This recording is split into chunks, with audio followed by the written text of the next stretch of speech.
మీరు చూడాలనుకున్నదే మీరు చూస్తున్నది.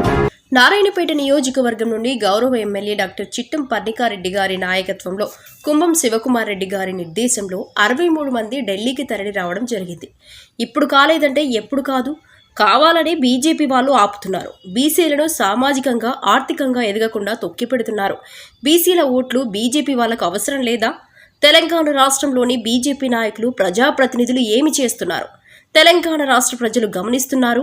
రాబోయే కాలంలో తగిన గుణపాఠం చెబుతారు. 42% రిజర్వేషన్ల కోసం కాంగ్రెస్ ప్రజాప్రభుత్వం చేసిన ప్రక్రియను ప్రజల్లోనికి తీసుకొని వెళ్లి ప్రతి బీసీలకు వివరంగా వివరిస్తాం. ఈ ఉద్యమం దేశం మొత్తం పాకుతుంది. కులగణన చేపట్టాలని మరియు జనాభా ప్రాతిపాదికన ప్రకారం రిజర్వేషన్లు కోరుకుంటుంది. వివిధ ఎంపీలు నాయకులు పెద్ద ఎత్తున వచ్చి మద్దతు తెలిపారు. ఈ ధర్నాలో పాల్గొన్న మాకు ఎంతో గర్వంగా ఉంది. బీసీల రిజర్వేషన్ కోసం కదిలిన తెలంగాణ కాంగ్రెస్ సైన్యం తెలంగాణ దేశంలోనే కులగణన చేపట్టిన తొలి రాష్ట్రం అవుతుంది. ఇక్కడే బీజం పడింది. ఈ ఘనత రేవంత్కే దక్కుతుంది. సీఎం రేవంత్ అడుగులు అన్ని రాష్ట్రాలకు ఆదర్శం. ఎప్పటికైనా సంక్షేమం కాంగ్రెస్తోనే సాధ్యం. బడుగు బలహీన వర్గాలకు కొండంత ధైర్యం. కాంగ్రెసే దేశానికి అన్నం పెట్టే రైతును కాపాడేది. కాంగ్రెసే, ఎందుకంటే రాజకీయంగా ఆయన అనేక సమస్యలను ముసాధ్యం చేశారు. పాలనతో నవసంపన్నం చూపిస్తున్నారు. రైతులకు బోనస్ 500 రూపాయలు అందించడం అనేది ఒక గొప్ప నిర్ణయం. అంతేకాదు, ఏకకాలంలో వచ్చిన 2 లక్షల రుణమాఫీ చేయడం అనేది మరింత గొప్ప విషయం. ఇలా రాష్ట్రంలోని ఇతర పార్టీలు సాధ్యం కావాలని చెప్పిన వాటిని సీఎం రేవంత్ రెడ్డి సుసాధ్యం చేసి చూపించారు. రైతులను రుణ విముక్తి చేశారు. రైతుల జీవితాల్లో వెలుగులు నింపారు. ఇది ఒక నాయకుడి చిత్తశుద్ధి అని దేశమంతా తెలుసుకునేలా చేశారు. ఇప్పుడు బీసీలకు 42% రిజర్వేషన్ అమలుపై పోరాటం చేసి సాధించి కొత్త తరానికి ఆదర్శం అవుతారు. పాలకులు చిత్తశుద్ధితో ప్రజల ఆకాంక్షలను వెలుబుచ్చితే సుప్రీంకోర్టు కూడా సానుకూలంగా స్పందించవచ్చు. ముందుగానే 42 రిజర్వేషన్ అమలు సాధ్యం కాదేమో అన్న అనుమానాలు ఎందుకు? ప్రయత్నం జరగాలి. సుప్రీంకోర్టును ఒప్పించాలి. అందుకు సరైన వాదనలు వినిపించాలి. అందుకు రాజకీయ పార్టీలన్నీ అందుకు సహకరించాలి.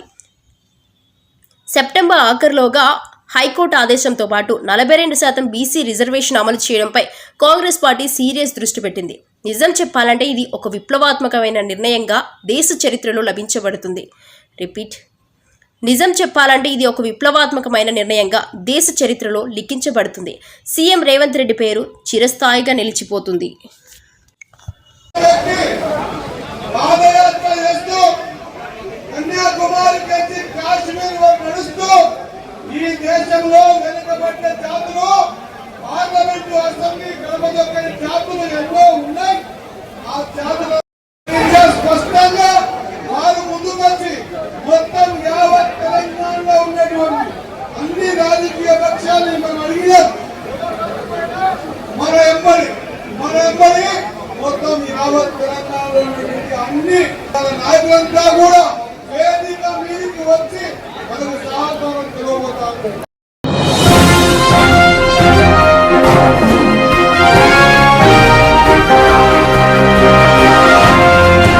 మీరు చూడాలనుకున్నదే మీరు చూస్తున్నది.